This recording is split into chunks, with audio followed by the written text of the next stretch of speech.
Hi mga B! Ako nga palang inyong feelingerang vlogger. Ito na nga mga B, special ang araw ngayon mga B. Hulaan nyo! Ito na nga, dahil ngayong araw na to ay birthday ko mga B. Wala namang ganap mga B, alam nyo naman, wala tayong money.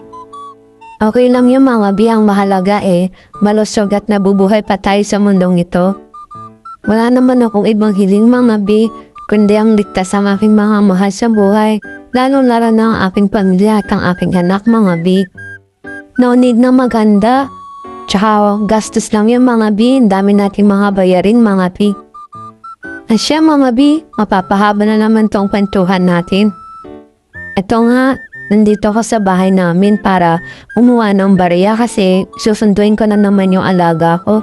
Nandito nga ako sa sahayan mga B. Ito lang naman lagi kong ganap sa araw-araw sa aking trabaho mga B. Kailangan natin kumayad para sa pangkain natin araw-araw mga B at sa mga bayarin.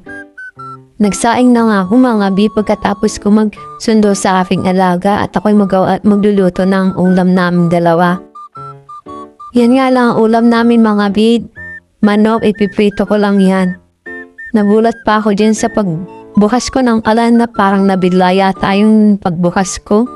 Di na nga ako nakapagluto mga B kanina kasi kapos na rin ako sa oras. Ang dami ko kasing ginawa bago ako magsundo sa aking alaga mga B. Yan, todo luto ang auntie mo at nagmamadali at gutom na.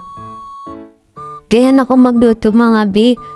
Alam ko namang iba't iba tayo ng diskarte sa pagluluto mga B.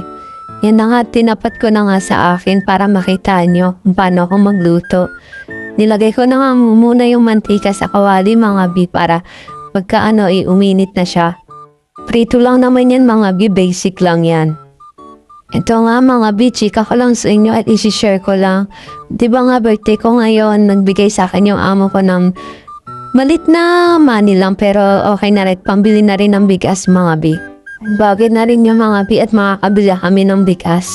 Gusto pa nga ng amo ko mga B, i-Jollibee ko daw. Siya, wag na. I-Jollibee mo pa, ibili ko na lang ng bigas. Sakto din naman mga B na wala na rin kaming bigas. Ang kinagandahan lang dito mga B sa trabaho ko sa umaga, libre na ako sa pagkain. So ang poproblemahin ko na lang mga B, yung pagkain namin sa gabi, tapos yung asawa ko, uwi naman galing trabaho. Gabi na din. Okay, nakintipid na din kasi less na yung wala umaga mo hanggang hapon mo, gabi na lang ang poproblemahin mo mga B. Isasalang ko na ang manok mga B para maluto na. Papasalamat ako sa mga bumati sa akin ngayong araw na to. Ngayon ko lang na marami pa rin talaga nagmamahal sa akin mga B. Salamat sa inyo. Alam mo na kung sino kayo. Ay siya mga B. Dito na magtatapos yung video ko. Bye-bye!